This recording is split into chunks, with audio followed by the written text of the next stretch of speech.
Então, antes de tudo, olá a todos, todas e todes, né, que posteriormente irão assistir essa entrevista em algum momento do dia, né, ou de manhã, ou à tarde, ou à noite.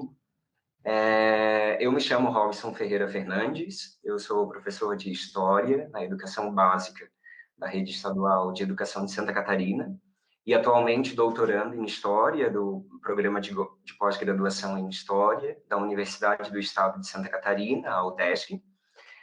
Eu vou fazer, antes de tudo, a minha descrição. Eu estou usando uma camiseta preta, tenho barba, cabelos curtos, estou num cômodo de estudos da minha casa, aqui em Palhoça, em Santa Catarina, e ao meu fundo tem uma planta, prateleiras com livros, e aqui eu finalizo a minha descrição. Eu estou imensamente feliz por esta atividade, uma entrevista, né? E ansioso pelas considerações do convidado, o professor e pesquisador na Faculdade de Educação da Universidade Federal do Rio Grande do Sul, Fernando Seffner. Eu já peço, então, professor, a sua autorização para uma possível divulgação da entrevista, né, nas redes sociais, então, do PPGH, da UDESC. Certo, boa tarde, bom dia, boa noite para quem estiver nos escutando, né? Está autorizado, com certeza, para divulgar, né? E as demais coisas que quiserem fazer com essa gravação. Então, antes de tudo, para nós situarmos um pouco, né, sobre a proposta da atividade, sobre o curso de doutorado e o GH, né, da UDESC, é interessante pensarmos que o doutorado, o programa de pós-graduação da UDESC, ele tem como área de concentração a história do tempo presente, né? O tempo presente, ele abre-se para a historiografia como um campo de estudos profícuo, que sugere continuamente novas problematizações e induz a operações de pesquisa e de análise para interrogar e também compreender os processos e eventos, né, do século XX e também do início deste século XXI. O PPGH da UDESC, ele possui 3 linhas de pesquisa. A primeira, políticas de memória e narrativas históricas. A segunda, linguagens e identificações. E a terceira, culturas políticas e sociabilidades, que é o qual eu estou inserido, essa última. Pensando um pouco sobre a disciplina, né, e a proposta também da entrevista, dessa atividade, na disciplina História do Tempo Presente, Teoria e Historiografia, obrigatória no primeiro semestre do curso, o professor Rogério Rosa Rodrigues, docente e também coordenador do programa de pós-graduação em História da UDESC, nos convidou a realizar, então, uma proposta de atividade de entrevistar um pesquisador ou pesquisadora que seja referência para a tese de cada doutorando e de cada doutoranda, e que pudesse dialogar com propostas também e categorias pertinentes, então, ao trabalho da tese de cada um, de cada uma, pensando, então, na articulação com o tempo presente. Como já brevemente apresentado, né, o nome do professor Fernando Seffner esteve comigo durante, então, toda a ideia dessa proposta de atividade, e, além de ser, né, um intelectual do nosso tempo, as suas reflexões, elas são extremamente importantes para o objeto de estudo e de pesquisa, né, que eu pretendo investigar.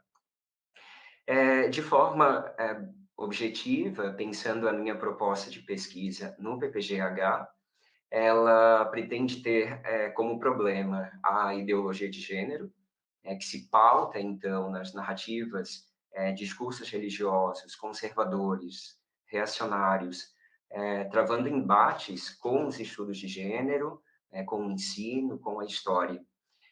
Nas últimas décadas, nós temos acompanhado um avanço no campo acadêmico dos estudos das questões de gênero, assim como uma mobilização, então, muito crescente de diferentes movimentos sociais em torno deste tema. Infelizmente, nós evidenciamos também discursos desqualificadores que desvirtuam, né, a categoria de análise, nomeando-a como ideologia de gênero, né, entre aspas.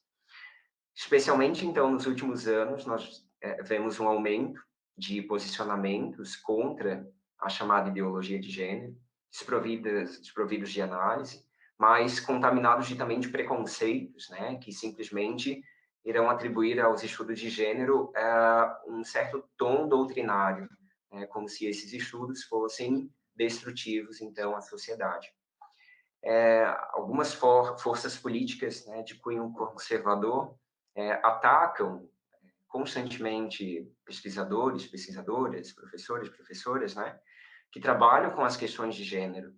E, recentemente, vários estudos foram publicados, né, chamando a atenção para a maneira como o gênero tem sido abordado, então, no contexto escolar, com a ideia de uma ideologia de gênero, né, enquanto falácia no campo da educação, ou ainda sobre como, muitas vezes, né, movimentos de direita incitam o ódio, né, aos professores. Então, essa lista conservadora dos projetos de lei, então, vinculados à escola sem partido, almeja, né, inviabilizar e mesmo também criminalizar, né, todas as propostas pedagógicas conduzidas por professores e também de professoras que abordem temas como desigualdade de gênero, diversidade sexual, combate ao preconceito, ao sexismo, à LGBTfobia, né? Esses apoiadores, eles vêm afirmando que esse tipo de material e discussão doutrinam estudantes, né? Forçando a aceitar, então, essa ideologia de gênero. Pesquisar como a ideologia de gênero penetra na educação básica e afeta os conceitos científicos dos estudos de gênero no ensino de história, né, e como essas artimanhas narrativas ganham poder na esfera social, né, entre ataques, ameaças e perseguições, intimidações e destruição de saberes e vidas, permite acessar, então, não somente os interesses de grupos conservadores e também fundamentalistas, religiosos, mas a partir de uma metodologia da história oral, mas compreender também professores e professoras da educação básica que já se depararam com a presença do discurso da ideologia de gênero em suas práticas e tiveram que se submeter ao silenciamento, né, ao medo também.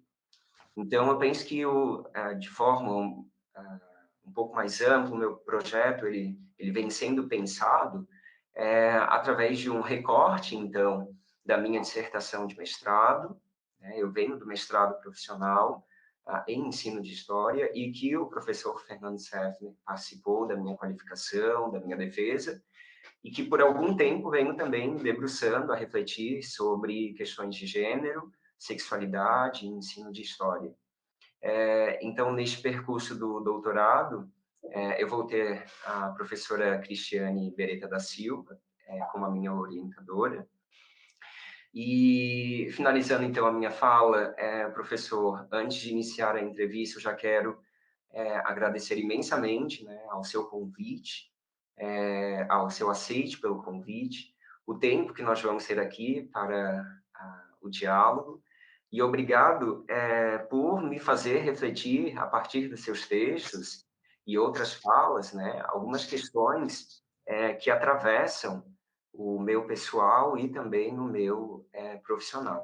Tá? Então, antes de tudo, quero agradecer de coração esse espaço.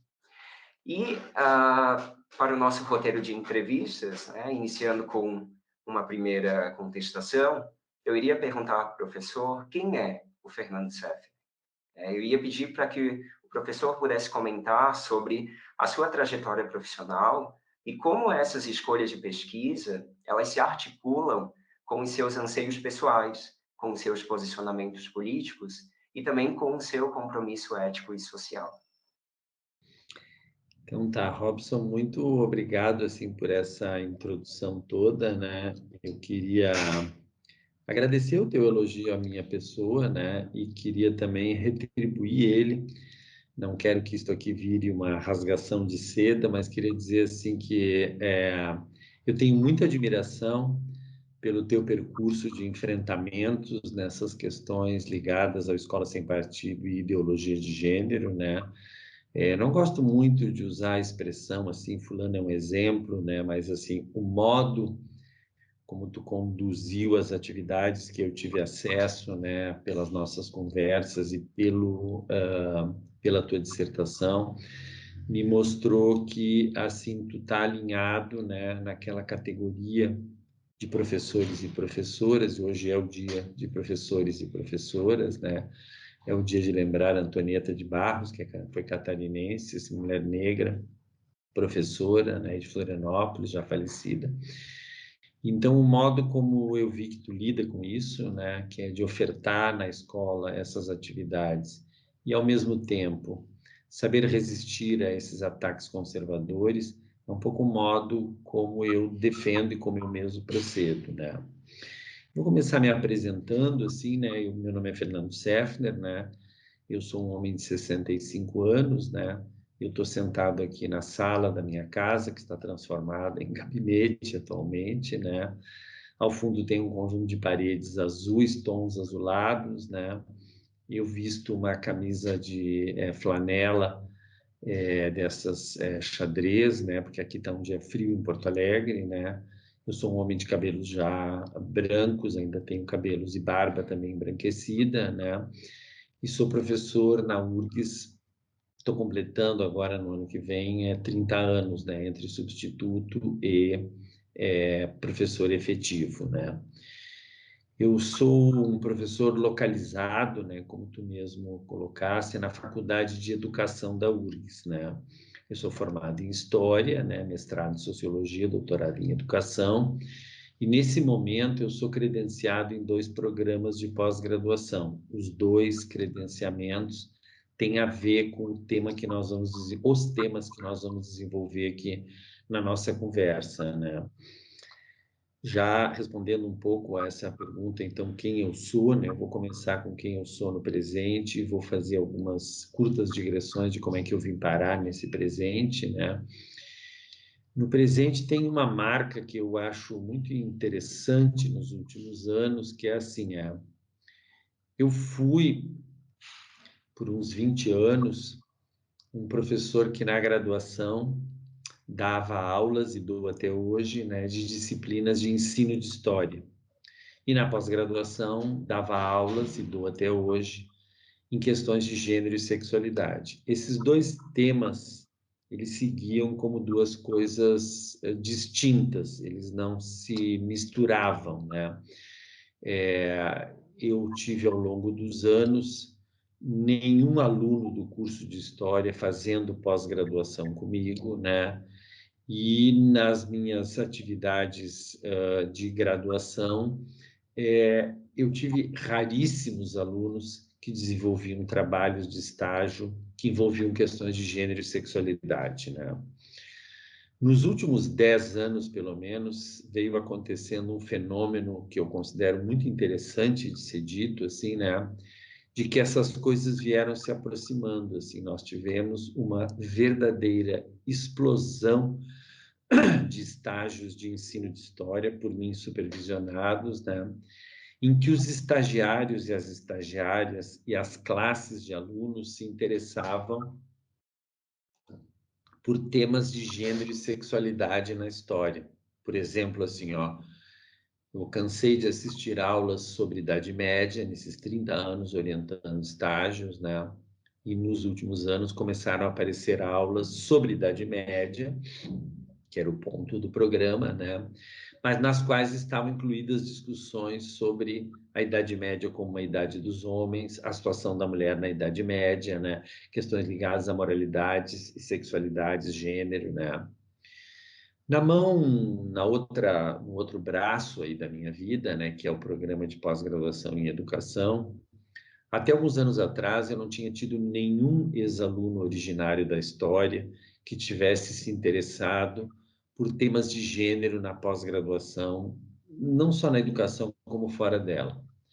Nos últimos 10 anos houve uma explosão, não só de alunos e alunas que foram meus alunos e alunas na graduação em História, e que vieram a se interessar depois por temas em gênero e sexualidade. Nesse momento eu oriento 2, por exemplo, né? 2, né? Como também eu comecei a ser convidado para bancas, né, no programa de pós-graduação em História lá do IFCH, em que os temas eram questões relativas a gênero, sexualidade e masculinidades, né? Então, nesse momento, eu credenciado nos 2 programas, pode parecer talvez para alguém de fora, né, que eu credenciado num programa de educação, numa linha de gênero, e num programa de mestrado profissional em História, que é o mesmo que tu fizesse, né? Numa linha que é de saberes históricos na cultura escolar, no cotidiano escolar, aparentemente parece que são 2 coisas distantes. Não, na verdade, se formos observar, eu ando orientando questões que misturam gênero e ensino de história dos 2 lados. Eu acho muito interessante dizer isso, porque esta não é uma situação que eu tenha procurado, eu diria que é o contrário, essa é uma coisa que aconteceu na minha trajetória. Ela ajuda a explicar também por que no roteiro de conversa que nós vamos ter a partir dessa primeira pergunta, né, tu colocasse sem nenhuma combinação comigo, né, nós não combinamos antes o roteiro, né, quer dizer, ele foi enviado, ele já estava pronto, né, tu colocasse questões sobre os movimentos Escola Sem Partido e Ideologia de Gênero, né. No início da minha briga com eles, eu considerava esses 2 movimentos 2 coisas separadas. Eles se juntaram não só nas minhas análises, mas também na sua prática, né? Então, assim, ó, situado esse lugar que eu ocupo hoje em dia, em que, estando em 2 programas, em 2 institutos, inclusive Faculdade de Educação e FCH, no caso da URG, são inclusive 2 lugares completamente diferentes, um aqui no centro da cidade e o outro no bairro lá da Agronomia, que é bem distante, né? E eu sinto que isso se aproximou, assim, né? Eu queria deixar bem claro, assim, antes de só comentar alguma coisa sobre o meu passado, que isso se aproximou também porque nos estágios de ensino de história e nos trabalhos e pesquisas em educação, cada vez mais as pessoas passaram a se interessar em olhar a história, olhar as práticas educacionais de um ponto de vista de que elas são práticas que podem ser lidas com o marcador gênero, a homens e mulheres envolvidos e a, hoje em dia, pessoas não binárias. E também com o marcador de orientação sexual, que diz respeito à população que a gente conhece no Brasil com a sigla LGBTQIA+, né? A outra coisa que faço questão de dizer também é que, assim, ó, eu observei nos últimos anos, nos estágios de ensino de história, que diversos estagiários e estagiárias, meus alunos e minhas alunas nas cadeiras de estágio, não foram eles que escolheram exatamente trabalhar gênero e sexualidade na sala de aula. Na verdade, em aulas, por exemplo, sobre o Egito Antigo, em aulas, por exemplo, sobre a Revolução Francesa, em aulas sobre o Brasil colônia, ou então sobre as sociedades indígenas, nós tivemos demandas da parte das classes de alunos e alunas, sejam do ensino fundamental ou médio, né, para discutir questões de gênero. Então, ao contrário do que dizem alguns movimentos, de que são os professores e professoras que levam isto para a sala de aula, e se eles levarem, eles também não estão errados, porque este é um tema de estudo, mas o que eu tenho observado mais é que são as classes de alunos e alunas que demandam informações no ambiente escolar acerca de temas de gênero e sexualidade, né?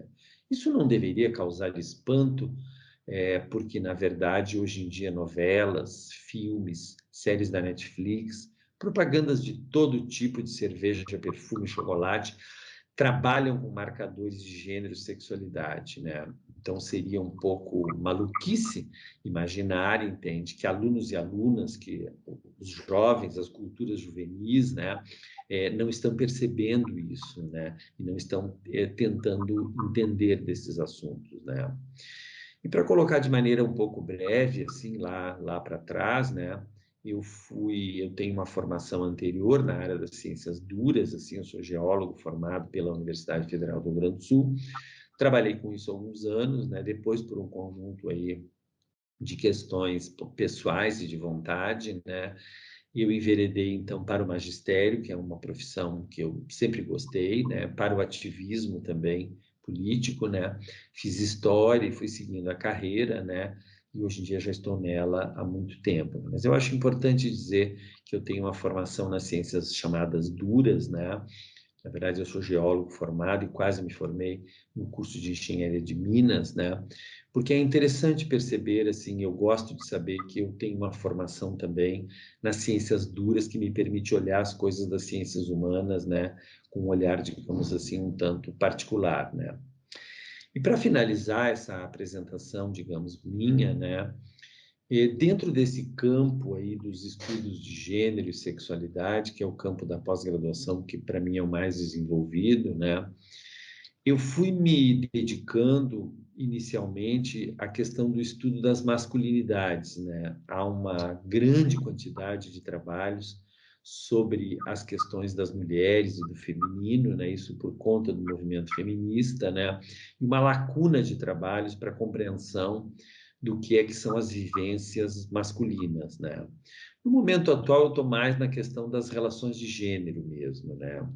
E no ensino de história, eu fui progressivamente me apaixonando, porque não tem outra palavra, né, por uma área que eu considero até que eu desbravei ela bastante, assim, né, que eu chamo ela de etnografia de cenas escolares, assim. Essa pandemia agora, lastimavelmente, ela me privou de uma das coisas que mais eu gosto de fazer, que é ingressar em uma escola, né, a Escola Estadual Mário Quintana, né, logo cedo de manhã ou logo depois do almoço, ou no turno da noite, não exatamente para observar só aquela aula de ensino de história que eu tenho que observar, fazer supervisão, né?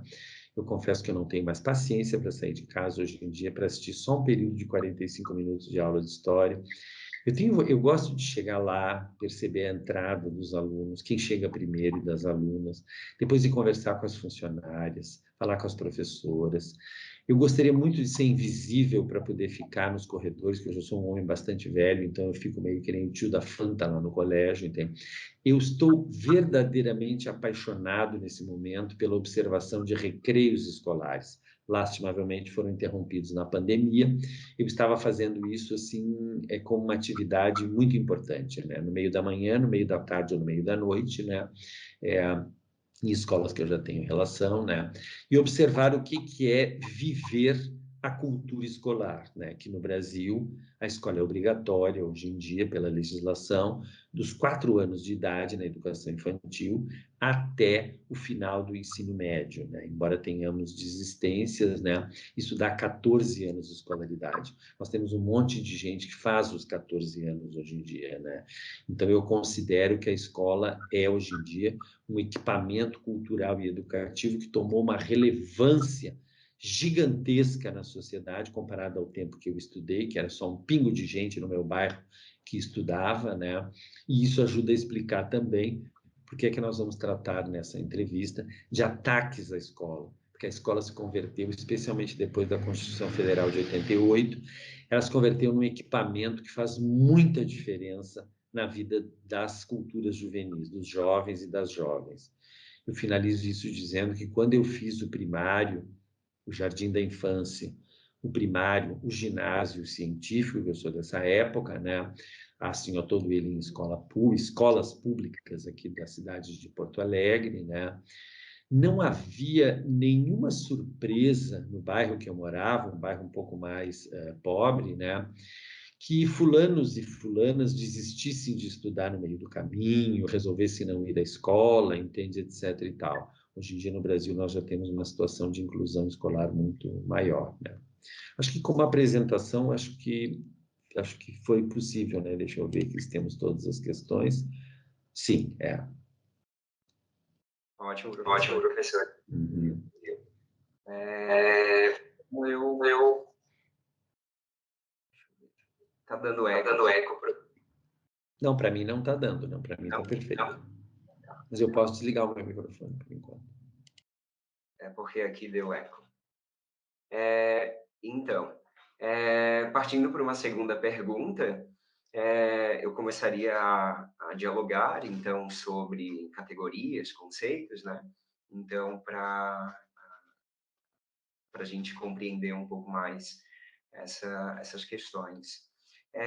Diante da questão 2, quais seriam as necessidades, quais seriam os desafios, os limites também, nas articulações entre categorias, né, como, por exemplo, democracia, poder, subjetividades, identidades, né, e os diversos marcadores de diferenças sociais, né, como, por exemplo, classe, etnia, gênero, geração, né, e etc., no ensino de história, né? Quais seriam, então, essas articulações diante das necessidades, os desafios e os limites? Uhum. É assim, ó, eu devo dizer que na minha carreira, assim, profissional aqui, né, que mais me referindo à minha do ensino superior, né, que antes eu fui professor de escola de ensino fundamental e médio, né. No início, essas categorias, para mim, elas não andavam tão juntas como elas andam hoje em dia, né. Veja bem, assim, eu sou uma pessoa que já há muito tempo leio coisas sobre democracia, por exemplo, assim, as falas e os escritos da Marilena Chauí, que é uma autora que tem muitas publicações sobre este tema, né? Já de muito tempo leio coisas também sobre gênero, sexualidade e masculinidades. Já de muito tempo leio coisas sobre ensino de história, aprendizagens de história, né? Para mim, essas coisas elas não tinham uma conexão tão grande como elas têm hoje em dia. Eu vou me referir basicamente a dois conceitos que me fizeram, e dois autores, né, que me fizeram observar isso cada vez melhor. Um deles foi o meu progressivo envolvimento com as leituras do Boaventura de Souza Santos, pessoa muitíssimo conhecida, né? E que durante um conjunto de anos aqui na administração popular em Porto Alegre e nos fóruns sociais mundiais que aconteceram, tornou-se uma figura que veio muitas vezes a Porto Alegre, né? Dele eu fui percebendo, eu vou tomar só esse conceito dele, né? Eu fui percebendo a importância do conceito de densidade democrática que está tratado pelo Boaventura, né? E no qual ele mostra que efetivamente pensar a democracia vai muito adiante de eleições livres, de imprensa livre, né? Ele vai juntando nesse conceito de democracia, quer dizer, quando eu olho um país, o Brasil, por exemplo, e desejo saber se ele é ou não uma democracia, o conceito de densidade democrática, aí outros autores também que ele junta, né? Ele envolve responder perguntas do tipo assim, nesse país há um sistema de saúde que provê o cuidado da população de modo igualitário, isso também é democracia, né? Nesse país há uma escola pública que não discrimina e não joga para fora pessoas negras e pardas, por exemplo, isso também é democracia, né? Que não joga para fora, que não expulsa travestis transexuais, né? Existe a possibilidade do chamado direito à comunicação, todo mundo tem o direito de comunicar suas ideias, ou por acaso só alguns detêm os meios de comunicação e tudo. Enfim, eu fui engordando essa ideia de democracia, né? E percebendo que as questões de gênero e sexualidade tinham a ver com democracia.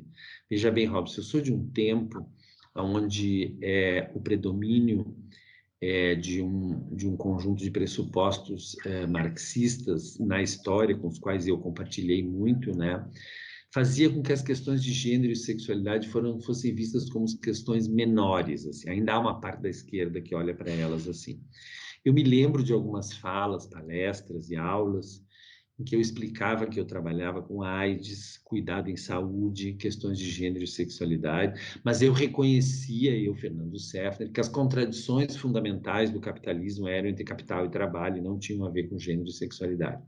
Eu já não digo mais isso. Para mim, agora, gênero e sexualidade são, como já o Foucault também, que me ajudou muito, são questões intrinsecamente de relações de poder, não são questões de costumes apenas, né?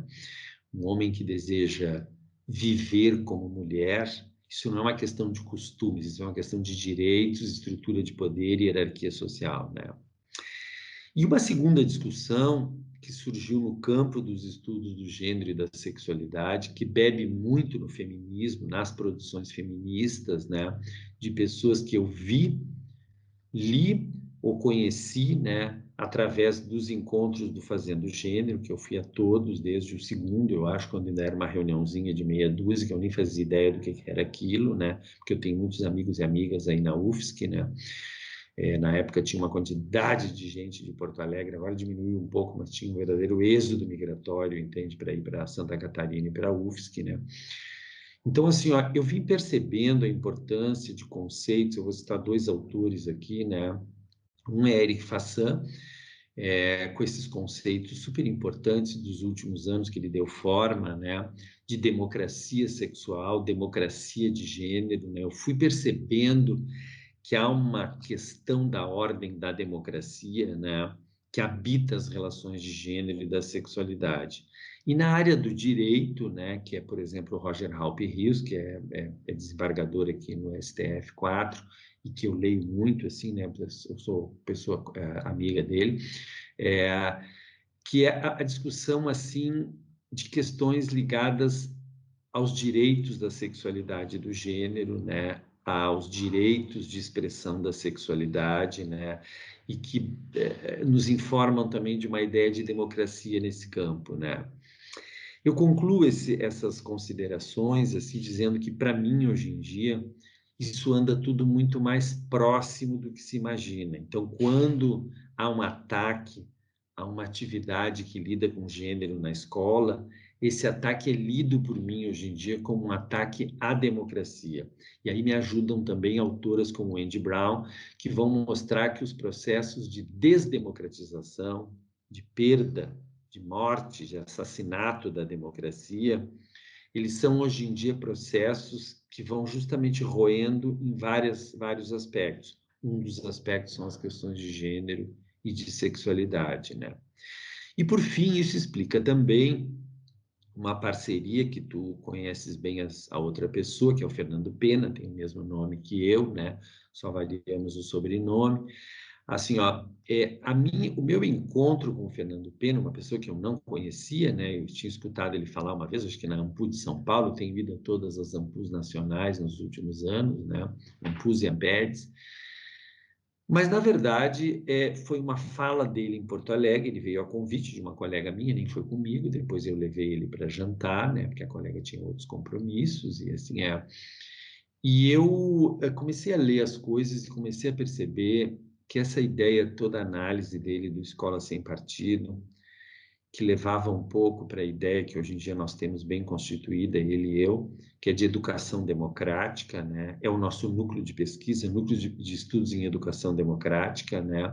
O NEED tem reunião de grupo sistemática, assim, né? A semana que vem nós estamos estudando as questões da democracia, do impacto do neoliberalismo no pensamento dela, reuniões virtuais, reúne umas 15 pessoas do Brasil, na forma de grupo de estudos. Então, eu queria concluir esse meu comentário dizendo que eu ajudei, então, junto com o Fernando, nós nos ajudamos, eu e ele, né? Hoje em dia eu considero uma parceria profissional muitíssimo boa, assim, né? Infelizmente eu não sou tão novo que nem ele, eu não vou ir tão longe que nem ele, porque ele é muito mais novo do que eu. Mas, assim, ó, nós então criamos este guarda-chuva que é o da educação democrática e colocamos dentro dele discussões de uma democracia já pensada não como uma coisa liberal, mas como uma coisa com tons decoloniais, pós-coloniais, né? E pensamos também uma democracia onde a democracia do gênero, da sexualidade, da raça e outras coisas entrem, né? Então, eu me situo hoje em dia neste campo, assim, né? Eu já não vejo muita diferença quando se está discutindo gênero, ensino de temas sensíveis na história e democracia. Mas eu tenho que reconhecer que essas coisas, antigamente, elas estavam em compartimentos separados da minha cabeça, entende? Elas foram se juntando, não sei se ficou claro, elas foram se juntando por conta de algumas leituras e por conta dos ativismos políticos, né? Hoje em dia, o movimento Ideologia de Gênero, ele não ataca só gênero, ele ataca a existência da democracia entre nós, né? E isso é preciso ficar muito claro, né? Não sei se me fiz claro, mas é um pouco essa costura que eu vejo hoje em dia. Estou muito satisfeito, inclusive, com esse lugar onde eu estou situado, assim, eu me sinto bem, eu sinto que juntou uma série de pontas, né? E às vezes eu só me entristeço que assim eu demorei tanto tempo para juntar tudo isso, quando na verdade agora já estou bem adiantado na minha vida profissional, né? Mas assim mas eu me sinto que eu agora eu estou em cima de um terreno que é um terreno sólido para discutir essas questões, né?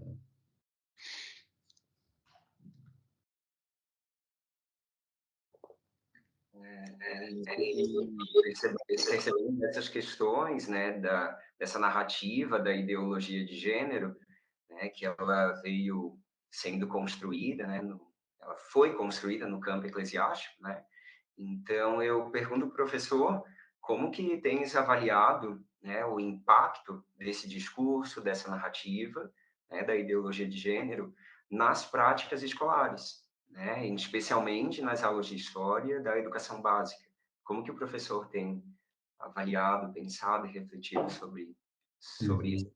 esses impactos da ideologia de gênero, né, nas práticas escolares?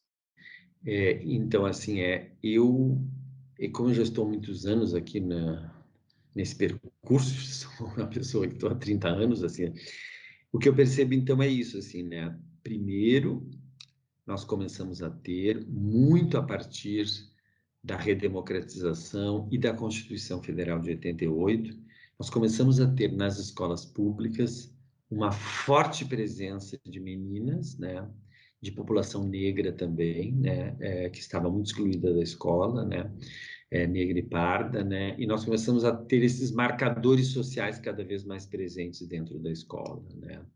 Quando eu fiz o curso primário, no Grupo Escolar Rio Branco e no Grupo Escolar Felipe de Oliveira, eu morava num lugar onde havia uma boa quantidade de pessoas negras e pardas aqui em Porto Alegre. Agora o lugar está completamente modificado, né?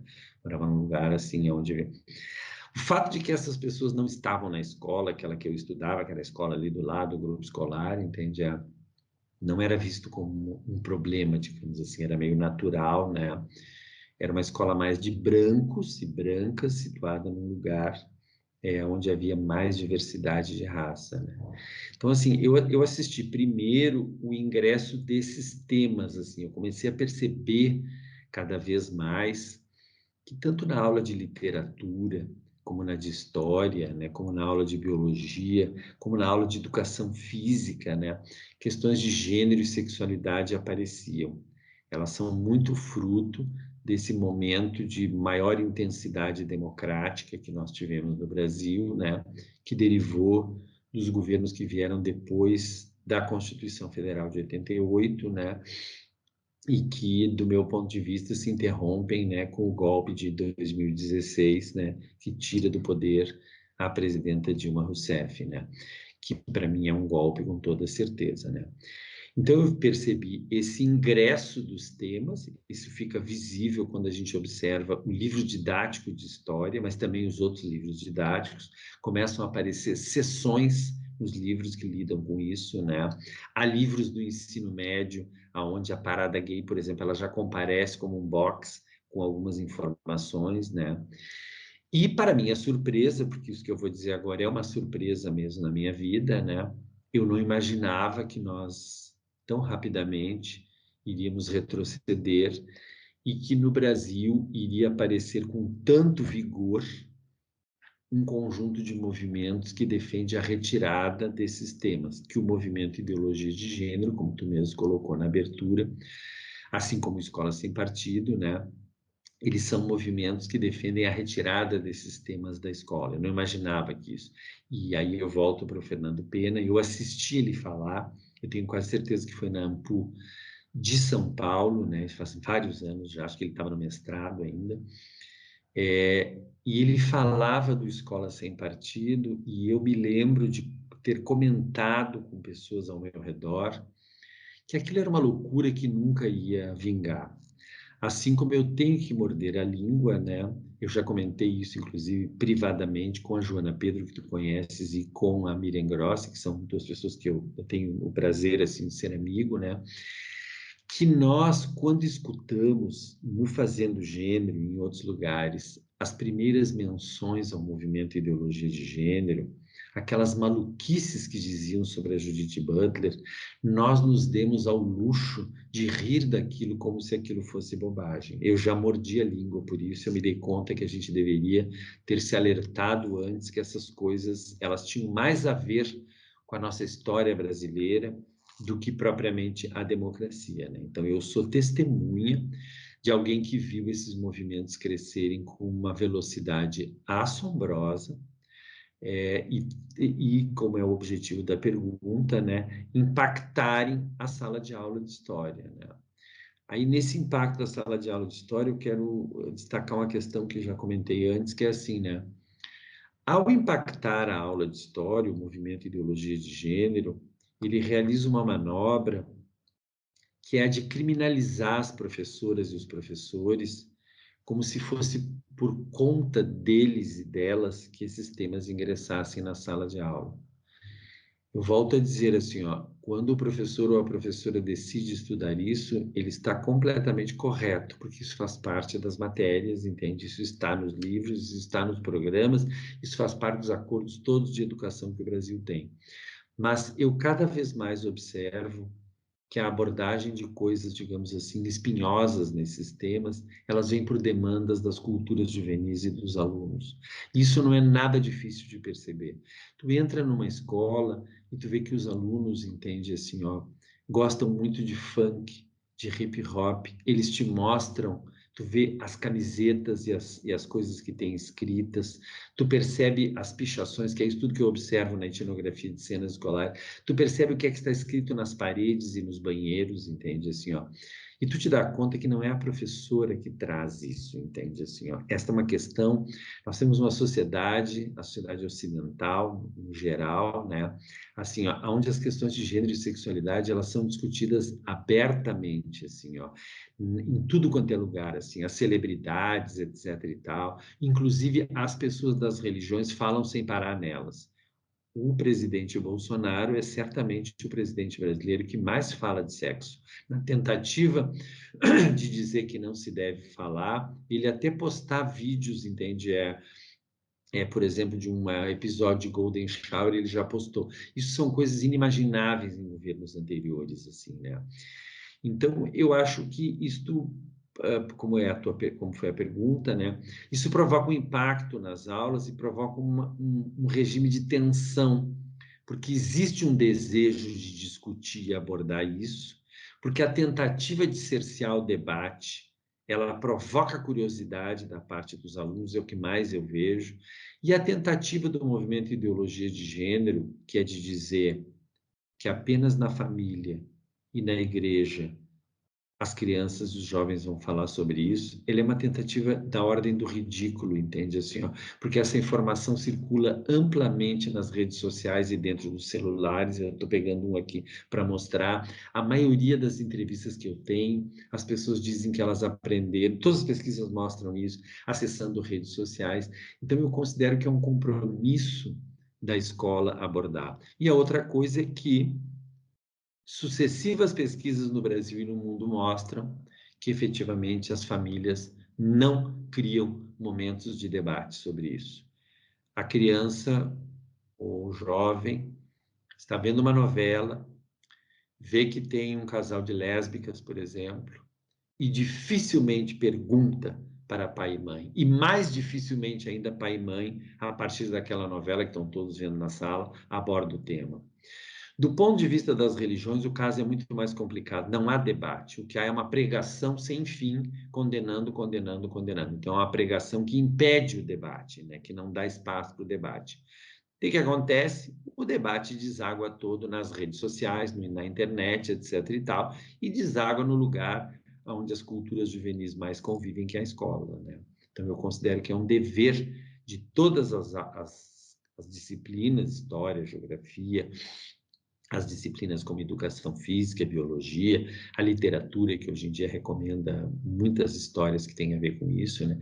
Que elas tratem desse tema, que inclusive é um tema no qual a ciência, né, as ciências humanas e outras pode ajudar, né? Então é um pouco assim que eu vejo essa questão, né, hoje em dia. Nós estamos no meio de um fogo cruzado. Há uma demanda por discutir, há uma campanha por não discutir, há compromissos assumidos, entende assim, ó.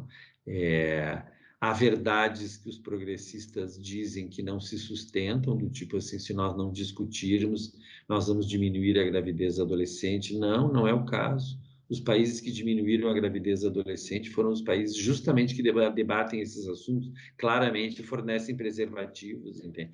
Então, assim, enfim, nós estamos nessa encrenca, digamos assim. É verdade, professor. E numa conversa prévia, né, que a gente teve, e o professor disse que também não era uma especialidade, mas que poderia fazer algumas abordagens, né, a partir da próxima pergunta, que é pensar, né, quais seriam os procedimentos, quais seriam os cuidados, né, na pesquisa com a história oral, né, que um pesquisador ou uma pesquisadora tem que ter, né? Já consigo, né, vislumbrar um pouco, né, do percurso que eu vou começar a caminhar aí diante desse método, né? E para além também da pesquisa, né, em história oral, quais seriam, por exemplo, as outras fontes que o professor poderia citar? Quais seriam outras metodologias, né, que seriam possíveis, bem para clarear, né, um pouco aí a proposta, a proposta da pesquisa, e quais seriam então possíveis, né, esses outros caminhos, né, para propor então em uma pesquisa que tem como tema analisar o impacto, né, dos discursos da ideologia de gênero no ensino de história no presente. Então, assim, como tu refere, assim, como está na pergunta, né? Eu concordo inteiramente, assim, ou pelo menos é para esse lado que eu me inclino hoje em dia nas minhas pesquisas, né? A gente tem que escutar muito as pessoas hoje em dia com relação a isso que está acontecendo. Essa é uma questão absolutamente do tempo presente, que está se desenrolando embaixo dos nossos olhos, entra pelos nossos ouvidos, né? Então, eu considero que um domínio das estratégias da história oral, ele é super bem-vindo para um tema em que a gente está vendo ele se desdobrar e a gente ainda não conseguiu entender completamente, entende, os argumentos todos, as posições todas. Vou dar um curto exemplo. Eu ainda me esforço por entender, nas várias coisas que eu participo, vários debates que estão presentes, pessoas que se opõem aos estudos de gênero, eu tenho estado muito nesse enfrentamento, né? Eu ainda me esforço por entender aonde está o pânico mesmo do outro lado, entende? Aonde está o medo, né? Assim como eu me esforço por entender por que que algumas das culturas juvenis, do funk, por exemplo, do hip hop, né? As culturas essas que lidam com coisas de redes sociais, por que que elas têm tantas marcas de gênero e sexualidade? Por que que esse se transformou num marcador social tão importante, né? Então, eu considero super importante isso, né? Na verdade, por exemplo, no meu caso, que gosto de pesquisar isso em escola, que não é obrigatório que seja no ambiente escolar, na cultura escolar, né? Entrar na escola e escutar todo mundo que tem lá. Quando eu digo todo mundo, eu estou falando assim, ó, por exemplo, chegar na escola e, em algum momento, conversar com o senhor que é o porteiro da escola, tá? E tentar colher dele alguma impressão sobre as questões de gênero e sexualidade. Ele acha mesmo que as meninas elas são muito abusadas hoje em dia. Ele acha mesmo que na escola tem muita sem vergonhice, sei lá eu. Ele acha, sei lá, tentar. Outro público são as funcionárias da merenda e as funcionárias que limpam a escola, né? Então, chegar e perguntar assim, ó, a senhora já viu alguma vez na lata de lixo ou na faxina na escola, né, uma camisinha, um preservativo? A pessoa fica espantada com isso. Não, eu nunca vi. Então, como é que se diz nessa escola, entende que está todo mundo fazendo sexo o tempo inteiro, que trazem mamadeira de piroca? A senhora viu alguma, a senhora recolheu alguma vez no chão? Assim, ó. Então, tem uma série de coisas para a gente entender, assim. Então, eu, hoje em dia, o que mais quero é chegar no lugar e provocar a pessoa a falar, entende? Assim, ó, por exemplo, os meninos, assim, eu tenho entrevistado muitos meninos, né, é o seguinte, assim, tu te sente ameaçado pelo movimento feminista, né? Eu entrevisto meus alunos da história também. O que aconteceu que tu separou da namorada? Ah, eu a separei porque ela quer estudar para o mestrado. Quer dizer que ela não te abandonou, então, por um outro homem, ela te abandonou por um projeto de vida. Isso é uma coisa que é nova, não é porque eu estou gostando de outra pessoa, entende? Não, é que ela quer estudar para o mestrado. E aí, no final do ano, ela passa no mestrado e esse menino não passa, por exemplo. Quer dizer que a guria estudou mesmo. Então, entender isso, né?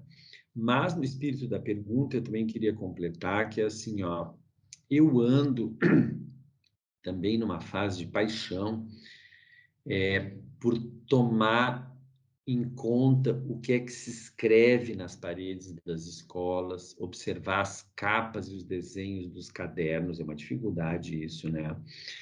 Pegar, por exemplo, um aluno que está escutando uma música com fone de ouvido na escola e perguntar, que também não é fácil isso, o que que tu está escutando? Qual é a música? Quantas músicas tu tem gravada aí? E agora eu vou falar de uma coisa que eu sei que dá briga, que é o seguinte, assim, é tentar saber, como várias pesquisas em outros países mostram, se aqui neste aparelho que é o celular, ou em alguma outra mídia, que geralmente nos alunos é o celular, porque eu tenho notebook, eu tenho tablet, mas a maioria só tem esse equipamento, né? Se aqui existem coisas guardadas que são do campo da indústria pornográfica, porque eu estou convencido hoje em dia que quando a gente não discute isso na escola, não é verdade que vai ser a religião e a família que vão educar. Quem acaba educando mesmo é o avanço vertiginoso da indústria pornográfica hoje em dia, no mundo todo, que faz com que em 2 cliques aqui na internet todo mundo chegue em ambientes de disponibilidade gratuita de pornografia. Se a pessoa puder pagar, então aí não acaba mais, entende? Assim, ó.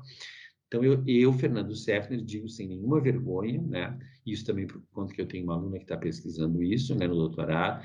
Eu cada vez leio mais sobre pornografia, tá? Já vou deixando bem claro que não se trata que eu assista pornografia, porque eu sou uma pessoa velha já, eu sou anterior a isso, eu não tenho essas excitações vindas daí da tela, né?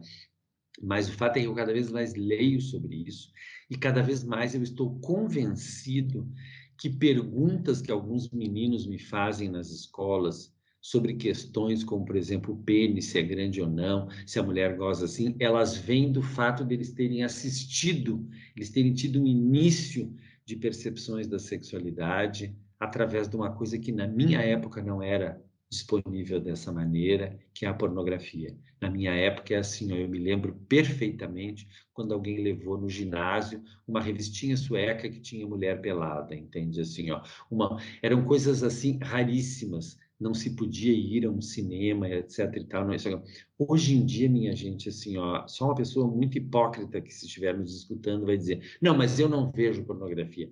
A pornografia está por tudo quanto é lugar. Então, quando a gente abre espaço quando a gente, ou melhor, quando a gente fecha o espaço na escola para o debate desses temas, a gente abre espaço para outras pedagogias. E a pedagogia que vem se impondo com mais força nem é a da igreja, nem é a da família, é a da indústria pornográfica.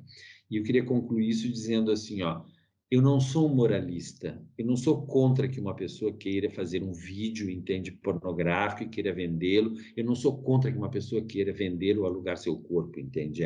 Aos 65 anos, eu até acho que ninguém gostaria de comprar o meu, mas assim, uma outra pessoa poderia alugar. Agora, a questão é que se a gente observar a produção pornográfica, ela se movimenta no sentido de que assim, ó, há humilhações em relação às mulheres, assim, ó, há um conjunto enorme de violências, existem assim gozos monumentais na hora do sexo que não correspondem à vida sexual da maioria, né? Existem preconceitos de todo tipo, existem humilhações com pessoas negras, com pessoas deficientes, ou seja, a pornografia não é uma coisa politicamente correta na maioria, embora exista uma pornografia feminista, etc e tal, que é de muito pequena circulação, né? existe uma pós-pornografia também, né? Mas, em todo caso, assim, a pornografia, em geral, ela reifica valores horríveis com relação às coisas, né? Então, eu não... enfim, é um pouco essa a encrenca que eu vejo, né? Respondendo a pergunta, né? Então, eu acho que a gente tem que examinar, tem que escutar, mas a gente tem que ter um olho muito atento para as produções das chamadas redes sociais, né? Que também é escutar em parte, né? Escutar e ver, né? Sim, eu também concordo com essa questão. Professor, então, pensando, né, um pouco no que já foi refletido e também, né, no que já foi publicado, a atuação, né, de grupos em prol de um movimento, então, chamado de Escola Sem Partido, teve como reação diversas reflexões, né, diversos cuidados também, e também diversas publicações, né, na área de história e na área de educação também. Como que o professor tem avaliado, né, os estudos sobre o tema, né, dos diversos artigos, né, o que já foi publicado, o que tem sido mais enfatizado, né, e Uhum. quais seriam ainda as abordagens que ainda precisam ser feitas? É assim, ó, primeiro eu vejo que a gente demorou um pouco, como eu já coloquei, né? A gente não foi todo mundo. O Fernando Pena, por exemplo, se deu conta logo cedo, né, com relação à escola sem partido. Eu acho que nas questões de ideologia de gênero, nós demoramos um pouco a perceber que essas coisas eram verdadeiramente movimentos sociais conservadores de bastante porte, né? Agora, uma vez que eles tenham começado, eu atualmente eu leio muito sobre isso, né? Porque tu também é o teu tema, né? Eu me dou conta que eles começaram a cobrir uma série de conexões, né? Por exemplo, eles nos fizeram mostrar que essas coisas, esses movimentos, não são locais, não é um problema brasileiro simplesmente, né? Então, hoje em dia, eu leio com muita atenção produções, por exemplo, da Sônia Corrêa, do SPW, né? Do Marco Aurélio Prado, né? Aqui dos meus colegas aqui da URGS, né? Assim, do Rogério, que tu conhece, né? Que são produções que mostram que essas coisas elas têm um espalhamento mundial. Eu não quero que desenvolver uma visão assim da história naquela que é assim de conspiracionista, né? Mas esse não é um movimento estritamente brasileiro, embora ele tenha marcas específicas no Brasil. Então, essa é uma das coisas que eu acho que a literatura cada vez está cobrindo mais. Mas mesmo assim, eu sinto falta de trabalhos comparados, né? Como são, por exemplo, os trabalhos da Sônia Corrêa lá e do SPW, né? Que vão pegar vários países da América Latina e da Ásia, e vão mostrar como é que isso acontece, né? A outra coisa que eu acho super importante nessa tua questão é que os trabalhos têm mostrado que a escola é um lugar central desse debate, porque também existem discussões de ideologia de gênero, né, relativas a outros ambientes, a propaganda, as questões de saúde, né, a campanhas, políticas públicas, assim, uma série de outros lugares, né, mídias sociais. Mas eu leio, assim, artigos e reportagens de pessoas que não são da área da educação e me dou conta, assim, que elas também percebem, né, que é no nosso campo da educação onde se trava uma batalha imensa. No caso brasileiro, tem a ver com o fato de que nós conseguimos incluir um grande contingente populacional na escola pública, coisa que até 88 não acontecia, não era, digamos assim, a regra, né? Então, assim, ó, também da questão das chamadas abordagens assim, mais específicas, né? Eu acho que tem saído um conjunto de textos, artigos, apresentações em congressos, né? Que mostram também como é que isso impacta a formação docente e cada disciplina em particular, né? Nós, hoje em dia, eu participei esses dias, inclusive, de uma banca aqui, no outro programa lá, aquele de Ciências da Vida, onde a pessoa se dedicou a mostrar os impactos disso no campo do ensino de biologia, né? Então, a gente não pode mais dizer assim, não, a biologia é atrasada, né? É nela que se reifica isso, e a história e as ciências humanas é que são adiantadas. Não, a gente tem hoje em dia trabalhos que mostram, entende, assim, ó, que nós temos gente no campo das ciências humanas, né, que efetivamente também se filiou a essa crítica ao gênero, né? Então, é uma coisa toda, digamos assim, muito como é que eu vou dizer, espalhada, né? E uma outra como é que um outro eixo, né, é mostrar que essa não é uma questão exclusiva do campo das religiões. Existe um pensamento conservador no Brasil que, de fato, anda muito junto com algumas religiões e com algumas partes de algumas religiões, né, como o movimento carismático, no caso da Igreja Católica, com algumas denominações evangélicas, não são todas, né? É, mas existe um pensamento conservador também, assim, né, de empresários e tudo, que não tem muito a ver com o pensamento religioso, mas que também bebe de um moralismo nos costumes, né? Essa ideia de que os costumes morais, o predomínio da família, né? Então, eu quero dizer o seguinte, assim, ó, isso está jogando lenha para a nossa compreensão mais clara das brigas e disputas entre o que para mim são três grandes agências que disputam o governo dos infantis e dos jovens, que são as famílias, a escola e os pertencimentos religiosos, né? É claro que as próprias culturas juvenis também trazem propostas sobre como viver a juventude. Veja bem, o que eu estou querendo colocar aqui é o seguinte, sim, a pessoa ingressa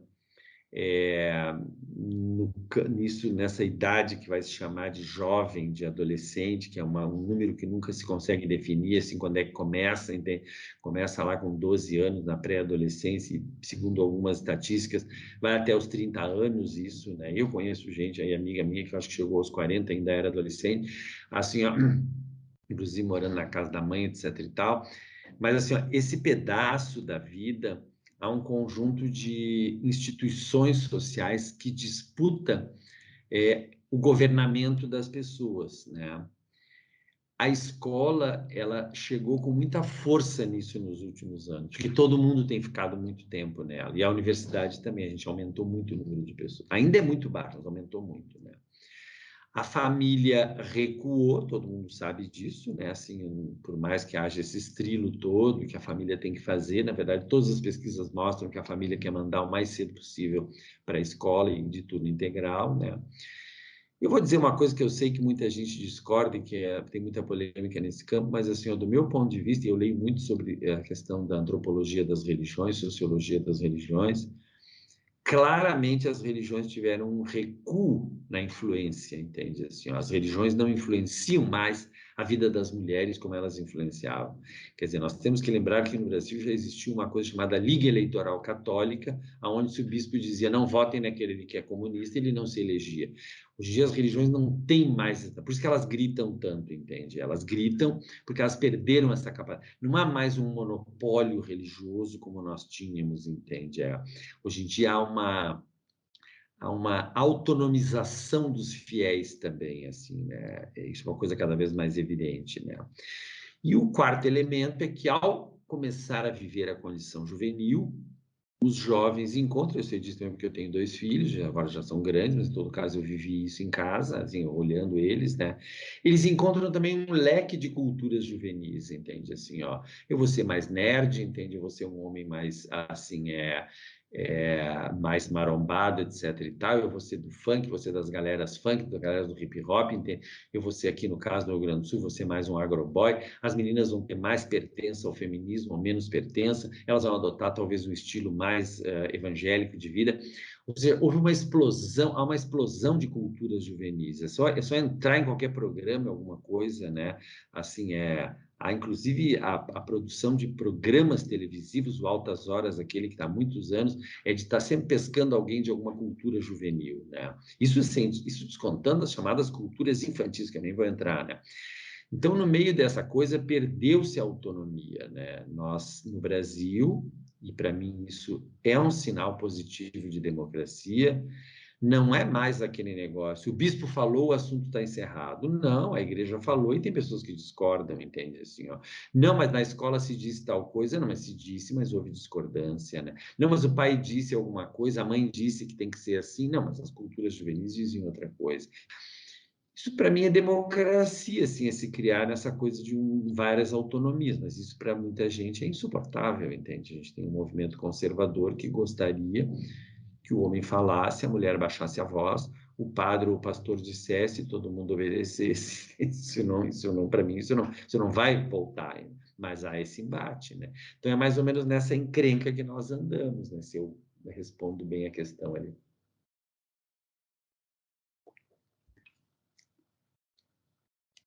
É verdade. E realmente que encrenca, né, professor?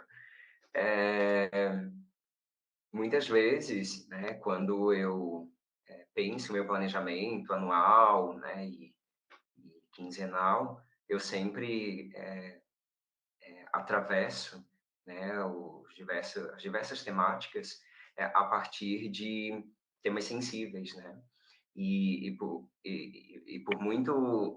Por várias vezes eu já fui questionado, né, não só sobre as questões de gênero e sexualidade, né, abordadas em sala de aula, mas também, né, pensando em escravidão, pensando, né, movimentos sociais, pensando a contemporaneidade, né? Então, por parte especificamente de pais, né?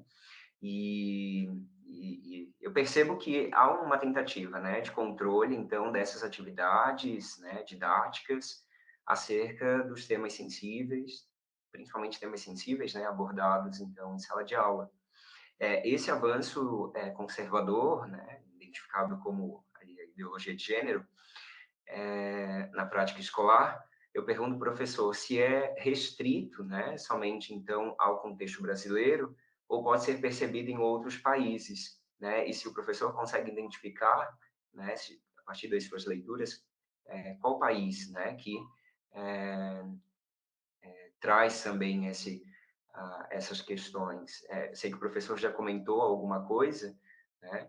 Mas pensando em exemplos, né, pontuais e ah, dialogando ainda com essa questão, esse controle, né?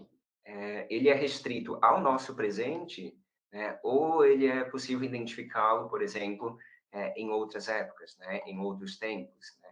E o que que esse movimento tem de tão singular, né? De tão individual? Uhum. Então, eu queria começar o comentário dessa resposta por uma questão que é assim, ó, alguém poderia dizer, eu até acho que eu já pensei um pouco assim, que na verdade, assim, a escola sempre foi bastante racista, bastante homofóbica, né?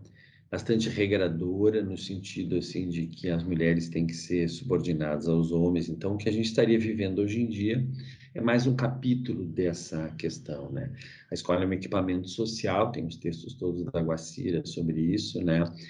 Bastante regradora, é uma política social bastante regradora que visa a manutenção das relações sociais como elas existem, assim. Então, assim. Agora, já de bastante tempo, né, se vem mostrando que este mesmo equipamento social, nele se geram movimentos de resistência. Nele se ensinam coisas que são no sentido de modificar essas hierarquias, né? Agora, eu acho que no tempo presente se acrescentaram alguns ingredientes que não existiam antes, né? O ingrediente, digamos, principal é que a gente efetivamente tem uma escola, no caso a escola brasileira, muito mais inclusiva, né? A gente tem a possibilidade, eu acompanho isso bastante aqui em Porto Alegre, antes até dessa entrevista, eu estava conversando, aí não era mais uma conversa, com um professor de geografia que é um homem trans, né? Aqui de Porto Alegre. Então, a gente tem um espaço hoje em dia na escola para a vivência de pessoas com nome social, para a vivência de muitos modos de ser menina. É só entrar numa sala de aula para perceber, entende, que diferente da minha época, As meninas, elas adotam estilos e modos de viver. Os meninos também, assim, né?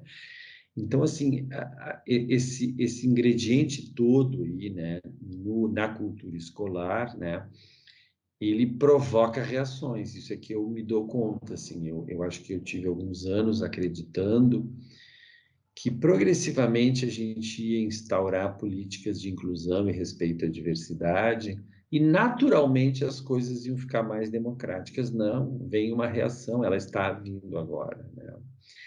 Um outro ingrediente que tem hoje em dia, que aí eu bebo um pouco em algumas leituras, eu prefiro não citar os autores, porque assim, eu não sei se eles concordariam com o que eu vou dizer agora, é uma ideia que pode estar um pouco ainda atrapalhada na cabeça, que é assim, ó, o principal grupo de estudos que eu mantenho hoje em dia é o grupo de estudos que a gente estuda as questões da racionalidade neoliberal, que vem se impondo na educação, como uma pessoa olhar BNCC e tudo, né?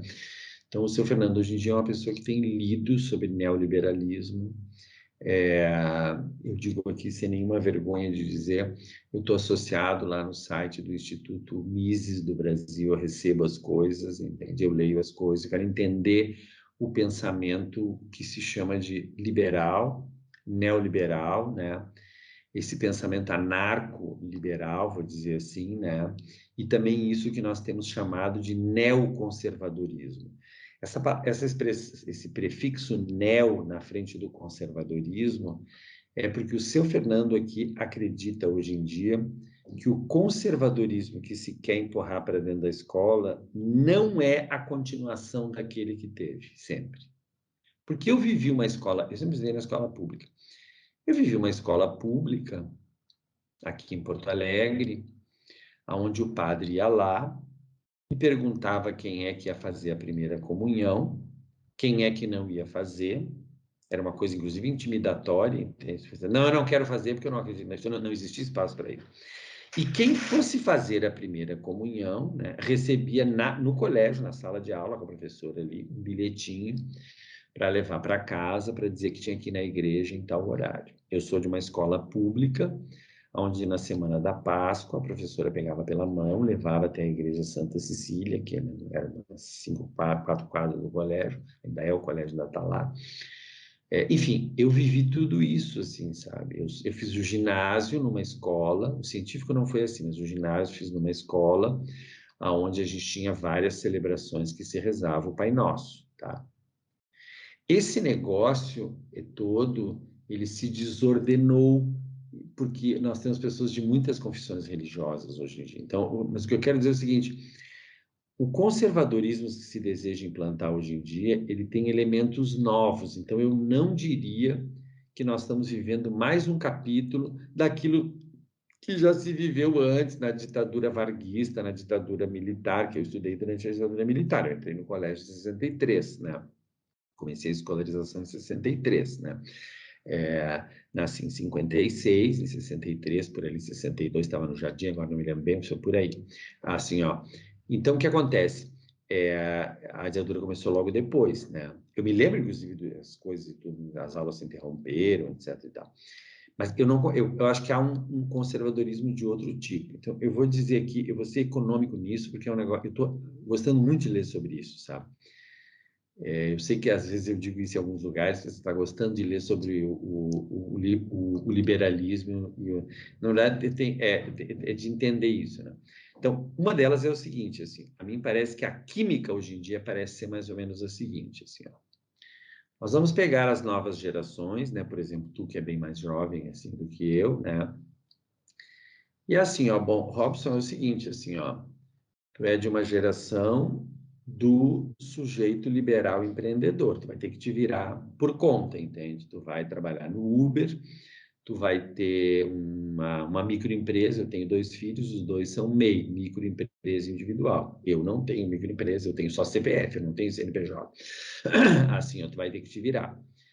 Previdência, tu vai ter que pagar uma previdência privada. Saúde, tu vai tratando de pagar o teu plano de saúde, entende? Porque não vai ter a saúde do sindicato dos metalúrgicos, que é a que eu tinha, que meu pai era metalúrgico, ou dos comerciários, não era comerciário. Educação, tu vai tratando de fazer teu curso de línguas, tu vai tratando de fazer, porque não vai ter, entendeu? A universidade não é para todos, o ministro está toda hora dizendo isso, né? Assim, ó, tu vai fazer uma coisa que outra, etc e tal, né? Segurança pública, no caso desse governo, nem vou dizer que todo mundo sabe qual é a regra. Cada um compre a sua arma e trate de se defender, entende? Assim, ó, o ideal é um povo armado, entende? Então, quando acontecer alguma coisa, tu saca da pistola e te defende. Tu não fica esperando a polícia. O que acontece, a mim parece que no meio dessa coisa de cada um se vire, tá? A instituição família, ela vem tomando um protagonismo que a gente ainda não entendeu direito, entende? Esse é o meu ponto de vista. Tanto que hoje em dia eu estou lendo sobre família. As 2 últimas reuniões do grupo de estudos foram sobre família e a próxima é sobre família, entende? Não é a história da família, não é a antropologia da família, não é isso. É o que é a família hoje. Por exemplo, as produções da Isabela Calil, né, e outras pessoas. Tem uma série de autores, Flávia Biroli, né, o que é a família, qual é o papel que ela desempenha, né? Então, para mim, parece o seguinte, assim, eu vou dizer agora, encerro isso assim com uma frase meio, digamos assim, como eu diria, em palavras cotidianas, né? Mais ou menos como eu me virar para ti e dizer o seguinte, assim, ó, tu não vai mais ter emprego garantido, tu não tem saúde garantida, tu não tem previdência garantida, segurança pública vire-se, entende? Te arma aí, vai atrás, entende? Agora é o seguinte, assim, ó, nós vamos providenciar para que a família seja defendida. Aí tem até ministério. É a primeira vez que tem Ministério da Família no Brasil, né? Então, tu pode ter certeza que nós vamos defender uma família que é só papai e mamãe, não é uma família gay, nem etc e tal. Tu pode ter certeza que no colégio que tu vai botar teus filhos, não vai ter ninguém gay nem travesti, porque nós vamos proibir esse tipo de coisa, entende? Assim, tu vai ter uma vida moralmente sadia, tá? Mas tu não vai ter emprego nenhum. Parece uma espécie de compensação, a segurança da família. Nós estamos vivendo tempos de um familismo, né? E, além do mais, a química do conservadorismo atual, isso está lá no Foucault, naquela obra clássica dele sobre o neoliberalismo, mas assim, para ver como o Foucault foi adiante do seu tempo, nós somos hoje em dia cada vez mais governados pela ideia de liberdade, né? A maioria das pessoas não se vacina não por ignorância, elas têm informações, é pelo exercício da liberdade de não se vacinar, entende? De não aceitar a imposição do passaporte vacinal, etc e tal, né? Então as pessoas não deixam de se vacinar por falta de informação, pela hiperinformação. Elas têm milhões de informações e elas optam na sua liberdade, né? Basta ver que liberdade, o Bolsonaro está dizendo, não, eu tenho liberdade de falar, eu tenho que ter liberdade, eu tenho que ter liberdade de ter arma em casa, eu tenho que ter... Como eu morei 1 ano e meio nos Estados Unidos, um pouco antes dessa confusão começar, fazendo pós-doutorado lá na Colômbia, eu comecei a perceber o que... Eu já tinha ido muitas vezes aos Estados Unidos, mas comecei a perceber o que é o vigor do discurso da liberdade, entende? Assim, ó. E aí, só para concluir isso, assim, né? Por isso que, para mim, há uma nova direita e há um conservadorismo de novo tipo. E o fascismo que temos entre nós hoje em dia não é o fascismo daquela época, e o genocídio que se pratica não é o genocídio. Agora, eu vou parar por aqui essas considerações, porque essas ideias estão todas ainda muito novas. Eu estou gostando muito de ler sobre isso, assim, no negócio. Tu olhar os livros que tem empilhado lá atrás, é esse tipo de coisa. Assim, ó, eu estou lendo, inclusive, alguns dos teóricos aí do liberalismo, que eu nunca imaginei que leria, vou ser bem sincero contigo, para poder entender esse negócio. Não é só ler gente de esquerda, é ler o que algumas pessoas de direita dizem sobre isso, né? O que é exatamente o discurso conservador. E só vou colocar um último ingrediente na cereja do bolo, que é o seguinte: se misturou no meio de tudo isso um fenômeno que a Wendy Brown trabalha muito também, o Judith Butler também, mas muita gente trabalha isso, Marilena Chauí também, que é o chamado discurso de ódio, né? Hoje em dia não basta eu discordar do Robson, eu tenho que mostrar para todo mundo que o Robson é indigno de existir no mundo, pelo simples fato de que ele pensa diferente de mim, né? Esses tempos, assistindo uma entrevista do Drauzio Varela, né, que eu, no geral, gosto muito das coisas que ele coloca, né? Ele disse uma coisa curta a propósito de um episódio lá em Salvador, em que, num condomínio daqueles que tem, assim, 25, 30 edifícios assim de classe média baixa, né? Cada um com 8 andares, etc. e tal. Um vizinho, assim, fortemente, assim, fundamentalista num apartamento, né? Sai do seu apartamento e vai lá agredir no outro bloco, num outro apartamento, duas mulheres lésbicas que vivem juntas lá, né? Do nada, assim, sabe? Uma situação que terminou em agressões. Enfim. Aí ele diz o seguinte, na entrevista ele disse mais ou menos o seguinte, o Drauzio Varela. Se você está no apartamento 803, entende?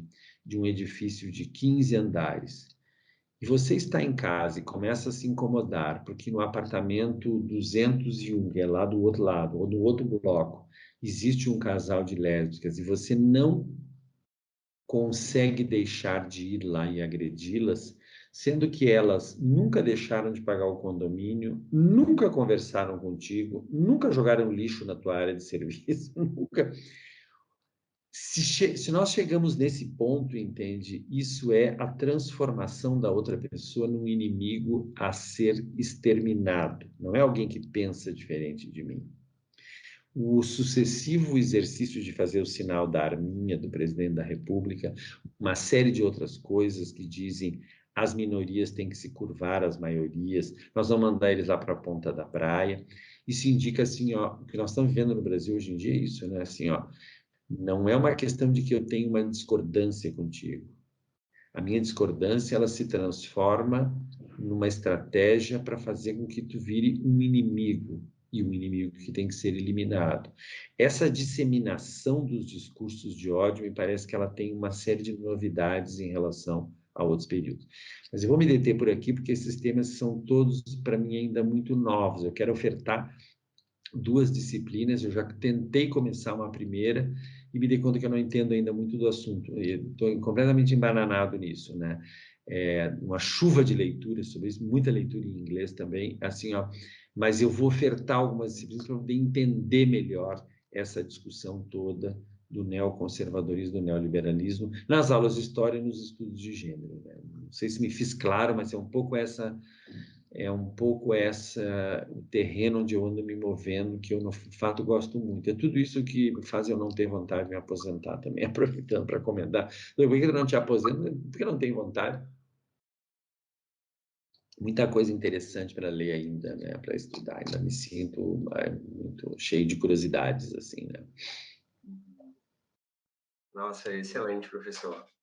Assim como o professor está, né, entrando nesses novos espaços de leitura, discussões, né, eu também, no campo da história do tempo presente, né, lendo autores, historiadores, psicanalistas, né, refletindo sobre, né, o tempo.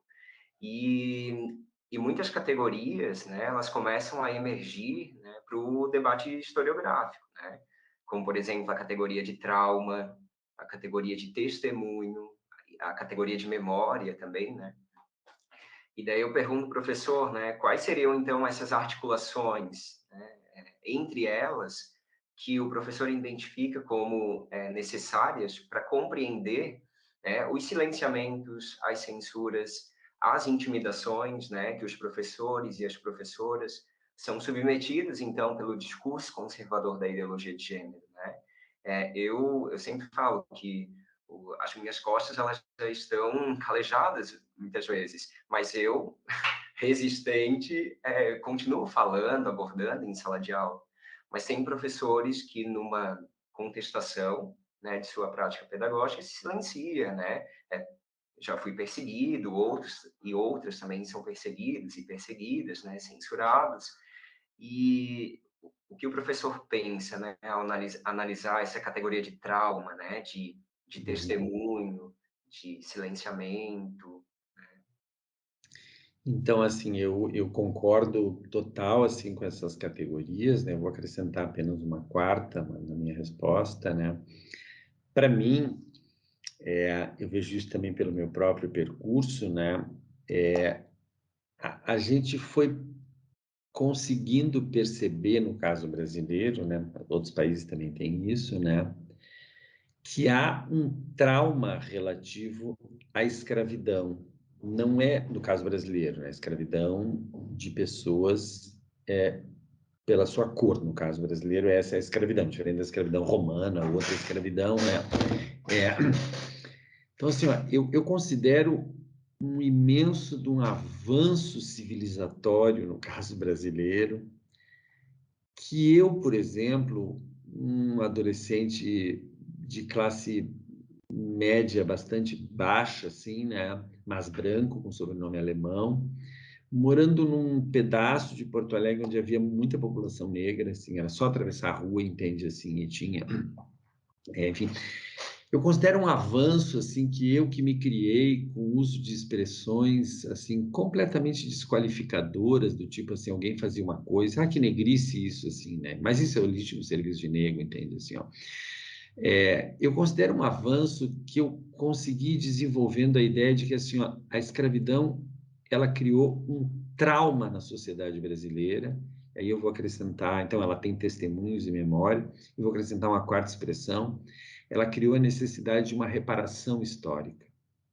Não é exatamente que alguém vai apontar o dedo para mim e vai dizer, não, foi tua culpa, Fernando, que é assim que as pessoas negras sofreram. Mas é a percepção de que, assim, ó, eu também, existe uma culpa coletiva nisso e eu tenho que me mexer para, digamos, diminuí-la, né? E para mim a ideia de uma reparação histórica. Essa ideia, Robson, assim, ó, foi construída no Brasil já bastante firmemente. Agora não sobre ataque, mas para as populações negras, até porque tu sabes que nós fomos um país assim que demorou horrores para abolir a escravidão, trouxemos meia África para cá, entende, na forma de escravizando as pessoas, né? Essa ideia, ela hoje em dia vem contaminando outros grupos sociais. Existe um trauma que exige reparação histórica pelo modo como a sociedade brasileira historicamente tratou as mulheres, entende? Assassinando elas, impedindo que elas tivessem o direito de votar, impedindo que elas tivessem exercício profissional. Só na década de 60 uma mulher foi admitida a abrir uma conta bancária sem ser com o nome do marido ou do pai. Uma série de coisas assim, sabe? Existe também, do ponto de vista da população LGBTQIA+, especialmente as travestis, existe um trauma, uma memória histórica e a necessidade de uma reparação histórica. Então, com tudo isso, eu quero dizer, assim, eu sou uma pessoa, obviamente, amplamente favorável ao sistema de cotas ou de reservas de vagas. No mestrado profissional em História, que está aberto agora, o polo aqui do Rio Grande do Sul, onde eu dou aula, né? A gente oferece, me parece que o total são 22, 25 vagas, né? E dessas, 5 são para pessoas negras, 5 pessoas indígenas. Tinha deixado de lado, assim, também o trauma da população indígena. É que, na verdade, são tantos traumas da pessoa deficiente e outros mais. Mas, assim, ó, então, essas categorias que tu avançou, com as quais eu concordo completamente, é muito nova a percepção na sociedade brasileira de que há uma responsabilidade das pessoas brancas com relação ao trauma da escravidão, que há uma responsabilidade das pessoas heterossexuais com relação ao trauma da população LGBT, que há uma responsabilidade dos homens com relação ao trauma da população, do modo como se lidou com as mulheres, entende? Assim, ó, que há uma responsabilidade de uma pessoa como eu, ou como tu, que nós não temos nenhuma deficiência visível, assim, no sentido, eu não ando de cadeira de rodas, eu não tenho, sei lá, eu não sou uma pessoa autista, eu não tenho, assim, tais debilidades, etc. Eu tenho uma visão boa, etc. e tal, né? Mas há uma responsabilidade nossa. Agora, o fato é que, assim, nós estamos recém caminhando para construir essa coisa que eu considero assim um avanço civilizatório medonho, que é tu nascer na sociedade e te dar conta, as pessoas não são iguais, a sociedade é muito desigual. Então é justo que na hora do vestibular da URGS, as pessoas que vêm da escola pública ou as pessoas negras, elas têm um acréscimo de 1 ponto a mais na média, entende? Porque eu tive mais para nós vimos conseguindo crescer com essa consciência, digamos assim, e nós nos vimos atropelados agora por um tipo de gente que não tem nenhuma vergonha de vir a público e dizer as coisas mais racistas do mundo, entende? Assim, ó, mais homofóbicas do mundo. Então, o que eu acho que existe, hoje em dia existe uma disputa de memória em relação ao período da ditadura militar, por exemplo, né?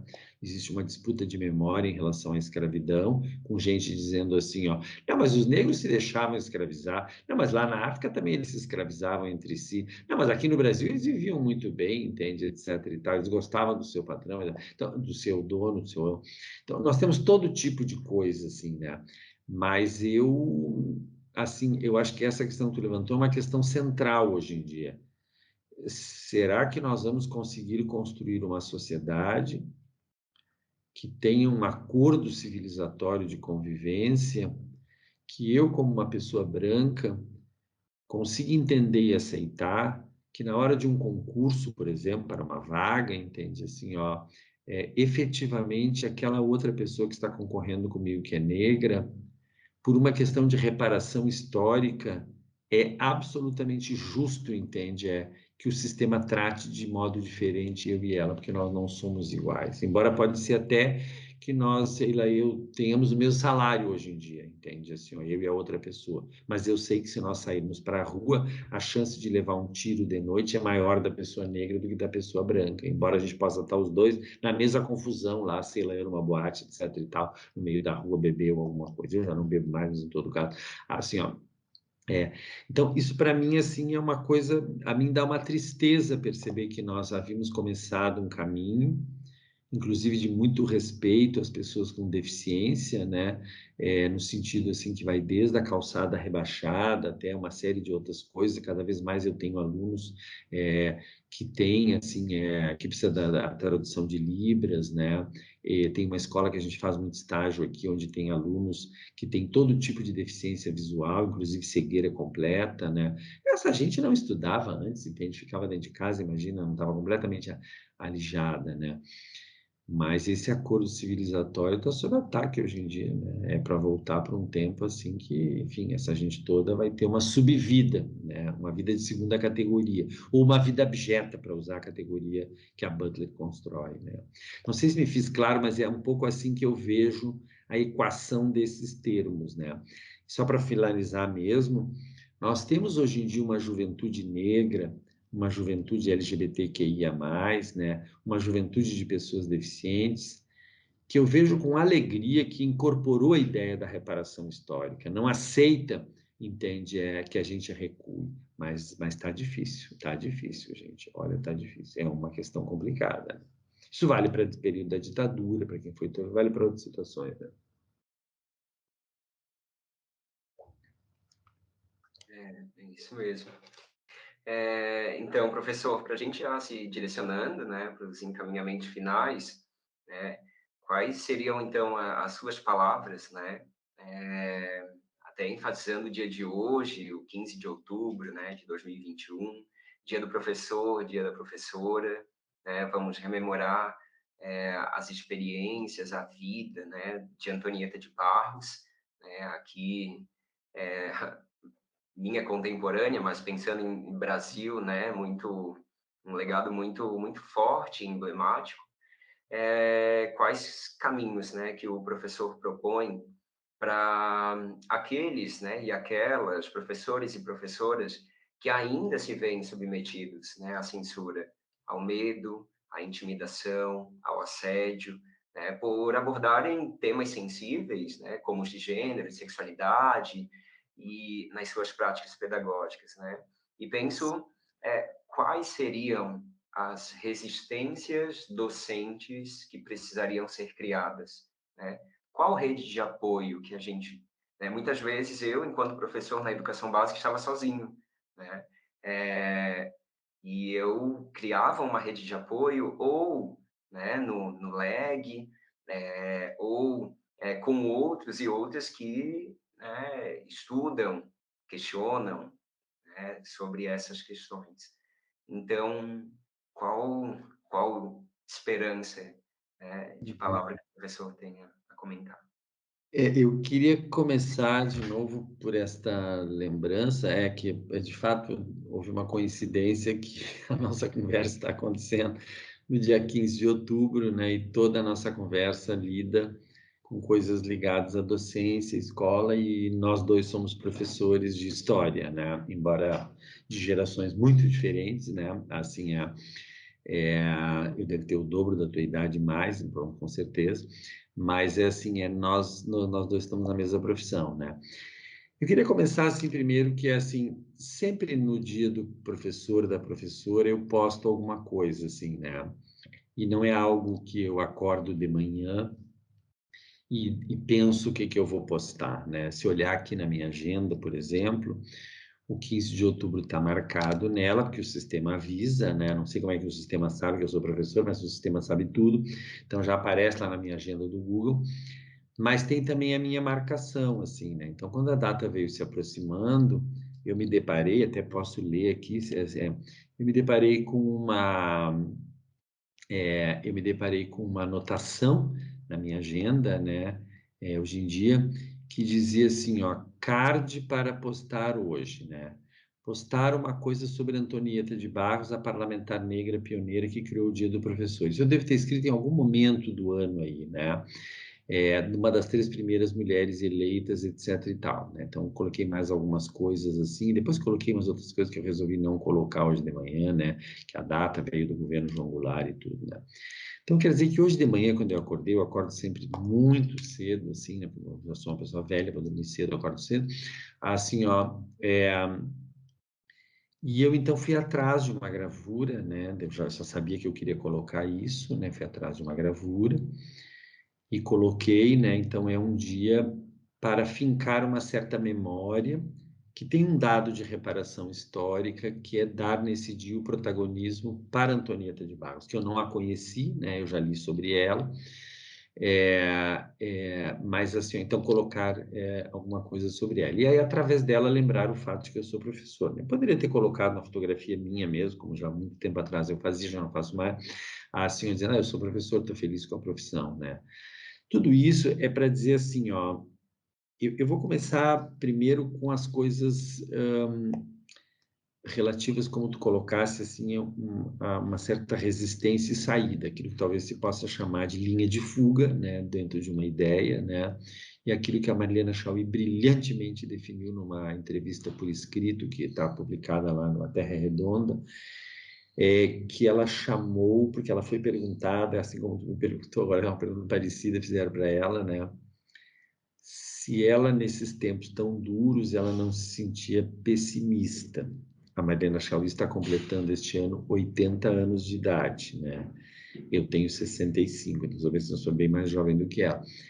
Ela ainda é professora na USP, ela orienta na pós-graduação, estou olhando no currículo lá, eu acompanho a vida dela, com essas coisas do PT, 2 ou 3 vezes tive a oportunidade, inclusive de levá-la no meu carro, aqui quando ela vinha muito a Porto Alegre. Ela ainda orienta lá na pós-graduação, ela é professora credenciada no programa, publica livros, etc e tal. Quando alguém me pergunta que eu não quero me aposentar, eu digo, mas a Marilena Chauí tem 80 anos e não se aposentou, por que que eu vou me aposentar? Mas ela diz o seguinte, assim, ó, que ela tem se movido no sentido do otimismo programático, assim, né? De uma alegria que não pode ser perdida, né? E de uma alegria programática. E aí ela faz uma diferença que eu faço questão de fazer aqui agora. A alegria que ela fala não se confunde com o que ela chama de contentismo. Simplesmente ficar contente. Alguém me trouxe um doce, eu estou contente, entende? Hoje estou contente porque eu posso ficar em casa, está chovendo, agora nesse momento está chovendo. Assim, eu estou vendo aqui pela janela, então que bom que posso ser. Esse é o contentismo, ela fala, né? Eu acho, Robson, e para quem está nos ouvindo, na boa mesmo, isso não é conversa de dia do professor, né? Porque no dia do professor é muito aquela coisa, profissão santa, imaculada, assim. Eu acho mesmo, tá, que a profissão docente, ela é uma profissão que tem, primeiro, com todos os controles que recaem, ela tem um grau de autonomia, tá? É só tu entrar numa sala de call center, entende? Ou tu ir lá no banco para tentar alguma coisa lá no teu limite de crédito para ver como aquela gente está amordaçada, entende? Assim, com regras lá. A gente tem um grau de autonomia. O sistema educacional tem, a escola tem e cada professor tem. Isso está assegurado na Constituição, isso chama-se liberdade de ensinar, que alguns gostam de chamar de liberdade de cátedra, eu não gosto, porque a Constituição fala em liberdade de ensinar, né? E a cátedra como método de ensino já não existe mais há muito tempo no Brasil. Já não existia quando eu entrei na universidade. Então, assim, ó, eu acho que a gente tem uma profissão onde é possível criar, e é uma profissão das relações humanas também. Isso é uma coisa muito importante também. Nós não estamos lá separando a via rosa da via azul e arquivando uma em cada gaveta, tá? Então, isso nos dá uma condição de criação que muitas profissões perderam, entende? Vou ser bem sincero, assim, eu uso muito Uber, eu não tenho mais muita paciência para andar de carro em Porto Alegre, então eu uso muito Uber e essas coisas de 99, não sei o que mais, eu tenho todos os aplicativos, né? E eu puxo muita conversa, né? Aquilo é uma vida extremamente controlada pela plataforma, entende? A plataforma sabe tudo a teu respeito, assim como ela sabe tudo a meu respeito, né? A mesma coisa os entregadores de iFood e todas essas outras coisas, entende? Ao mesmo tempo, a pessoa que trabalha nas lojas X, lojas americanas, entende? Tem as metas de produtividade, tem um momento para ler o banheiro. Hoje em dia é uma sociedade de controlismo, todo mundo sabe, de vigilâncias, de câmeras por todo lado, inclusive dentro da sala de aula elas já estão chegando. Assim, mas a gente tem uma profissão que tem uma coisa de ato criador que as outras, muitas delas perderam, né? Então, acho que isso é para a gente se alegrar. Só que a gente paga um preço por isso, né? Justamente recai sobre a profissão docente um conjunto de ataques, entende? Que é justamente sobre a nossa liberdade. Isso é aquilo que tu também estudou, que é o Escola Sem Partido, entende? É a tentativa desesperada de tirar de nós a liberdade de ensinar. Tu sabes que para o povo do Escola Sem Partido, professores não deveriam ter a liberdade de expressão quando entram na sala de aula. Isso significaria que, numa profissão como num banco, por exemplo, tu poderia lá te virar para o teu colega do lado, na mesa do lado, ter toda a liberdade de expressão para dizer para ele se ele é alguma coisa, mas numa escola tu não poderia fazer. Isso eu considero uma coisa de uma gravidade imensa, entende? Assim, ó. Enfim, então, sem querer que fazer apologias de dia do professor, dia da professora, né, que às vezes tem uma coisa assim um pouco açucarada nesse dia, né, eu acho que a gente tem uma questão importante nas nossas mãos, entende? Que é, hoje em dia, para mim, assim, é a construção curricular, é a gente que faz, desenha atividades, faz uma série de coisas. A gente tem que ser cauteloso hoje em dia, porque a gente sabe que isso tudo está sob ataque. Então, a gente também não pode ser aventureiro, entende? Eu vejo muito isso na área do gênero. Não, mas eu resolvi discutir isso, já vai fazendo essas coisas, mostrei tal filme. Não, nós temos que reconhecer que a gente está sob ataque. A gente tem que ter argumentação para fazer as coisas. A gente tem que ter um planejamento que nos defenda. A gente tem que saber aonde na legislação a gente vai poder se apoiar, e tem aonde se apoiar, já tem bastante material sobre isso, né? Tem outra coisa também que é o seguinte, assim, a gente tem uma profissão que de fato pode fazer diferença na vida das pessoas. Claro, aí vem o Escola Sem Vazio e vai dizer o seguinte: ah, sim, tu está doutrinando os outros. Gente, a profissão de professor se espera que nós influenciemos as pessoas. Isso não é uma questão equivocada. Tudo que se espera de uma professora é que ela exerça alguma influência sobre as suas classes de alunos. Aliás, é isso que faz a maravilha de filmes como Sociedade dos Poetas Mortos, O Sorriso da Mona Lisa, né? Meu adorável professor, e uma tonelada, inclusive esses de sessão da tarde, entende? Assim, ó, que no Brooklyn, naquela escola pobre, cai lá uma professora, um professor que faz diferença na vida dos alunos.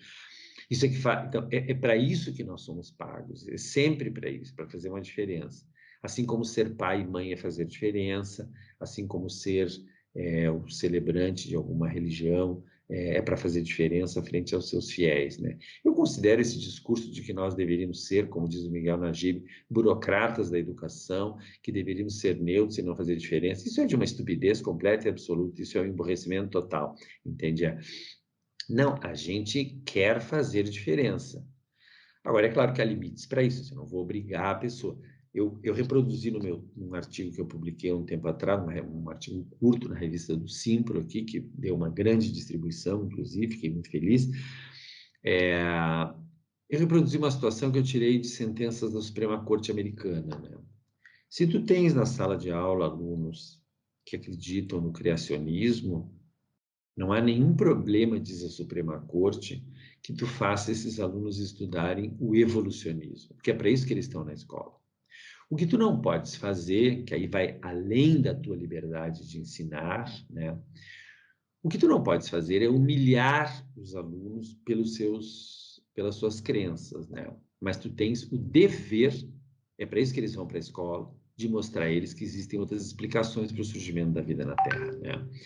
Então, tu não pode fazer uma questão que humilhe os alunos, entende? Mas, ao mesmo tempo, tu tem que se colocar com muita clareza que nós vamos sim estudar o evolucionismo, a vida do Darwin, nós vamos saber tudo sobre onde é que ele andou no Brasil, etc e tal, entende?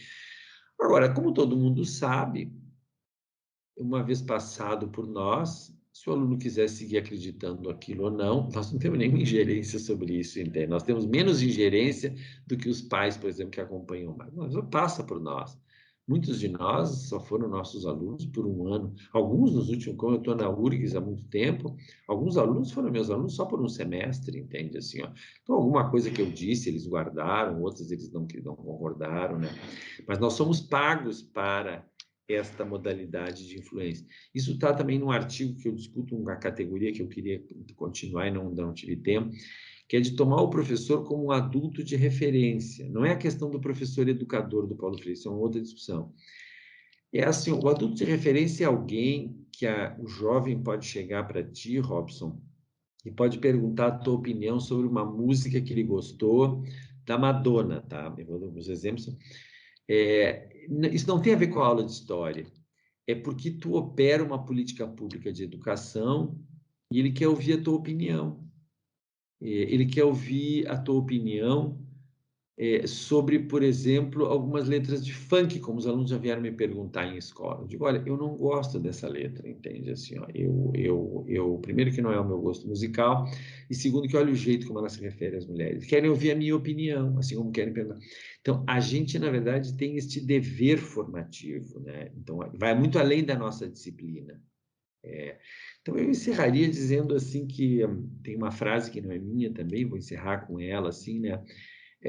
A gente tem que criar redes de apoio, né? Isso tu colocou, a gente não deve mais ter uma visão heróica, assim, de um professor que vai sozinho, né? Não, nós temos que criar coletivos, como cada vez mais tem, né? Professores da Escola Sem Mordaça, por exemplo, que eu participo aqui, né? Professores pela Educação Democrática, que eu e o Fernando Pena estamos levando esse negócio. E a gente também tem que se dar conta do seguinte, isso é uma frase assim da Celi Pinto, aí, da ciência política, né, que eu também gosto muito, é uma colega minha aqui do programa de pós-graduação em História, né, e com muito conhecimento de ciência política. Só se ataca a educação hoje em dia, só se atacam os professores, porque se reconhece que a gente faz diferença na vida das pessoas. Porque na vida política, ninguém gasta tempo batendo em quem não tem poder. Eu, inclusive, já disse isso em muitas lives, que é o seguinte, assim, ó, tem momentos que eu vou para um debate, eu percebo aquela série de outras pessoas que são contrárias, deputado, vereador, muitas vezes já fui, né, pastores, lideranças religiosas, e eu me dou conta é o seguinte, assim, ó, a educação avançou para um ponto que essa gente percebe que a escola faz diferença na vida dos alunos. E é isso que ela tem que fazer mesmo. Que essa gente percebe que ler, escrever, interpretar, conhecimento histórico, leitura de livro, vivência da cultura escolar, aprendizagem das disciplinas, alfabetização científica, faz diferença na vida das pessoas. E isso, então, eu quero dizer, eu termino com isso dizendo assim, ó, não é mais uma coisa cosmética ir para a escola, é uma coisa fundamental para entender o mundo. E eu vejo que a reação de famílias e igrejas em geral é pela percepção de que o conhecimento escolar e o conhecimento científico, né, eles de fato operam muita mudança na vida das pessoas. Isso eu vi na minha vida e vejo na vida de muita gente. Então, quando se bate em nós, pelo menos a pessoa poderia pensar o seguinte: estão batendo em mim porque reconhecem que eu sou uma pessoa que ocupa uma posição de poder. Talvez isso não diminua a dor da batida, mas pelo menos entender o negócio ajuda a pensar saídas, né? Não sei se me fiz claro, mas é um pouco assim que eu vejo a situação da docência hoje em dia, né? Aqui no Brasil e em muitos países, sob muito ataque, né? Nossa, excelente, né? Quanta potência aqui na nossa fala, na entrevista, né? Essas reflexões e, né, encaminhamentos. Com certeza ela vai respingar, né? Ela vai transgredir muitos espaços ainda, né? Eu pretendo né, tenho algumas pessoas aqui, algumas escolas, encaminhar essa entrevista também, né, para que a gente possa pensar em todas essas questões, mas principalmente nessa última reflexão, né, nessa rede de apoio, né, nessa solidariedade, né, docente, e acho que isso é muito importante, né. Então, professor, eu só tenho que agradecer mesmo, tá? Desde o início, né? Desde o primeiro e-mail, né? Até agora. Nós vamos ter os próximos capítulos, né? E, assim, o professor realmente, como eu disse antes, é uma referência para, né? Para essas questões. Uhum. Eu também agradeço, assim, Robson, eu acho que uma entrevista desse tipo, ela dá tempo da gente conversar com calma sobre os assuntos, né? E volto a dizer, assim, que eu também me sinto disponível para um tipo de atividade como essa, né? Por reconhecer não apenas em ti, mas em grupos que tu participa, né? E coisas que tu está envolvido, né? Que elas são esse conjunto de afetos, né? Para usar a linguagem deleuziana, né? Que são os afetos que eu acho que têm potencial de fazer a gente torcer o Brasil em direção a uma situação mais solidária, mais democrática, com menos discursos de ódio, entende? Assim, com menos desigualdade e com, assim, diminuição dessa coisa bélica e tudo mais, né? Então, eu aposto muito também num conjunto de opções e coisas que eu vejo que tu está envolvido, né? Igualmente, para mim, é um prazer, então, também.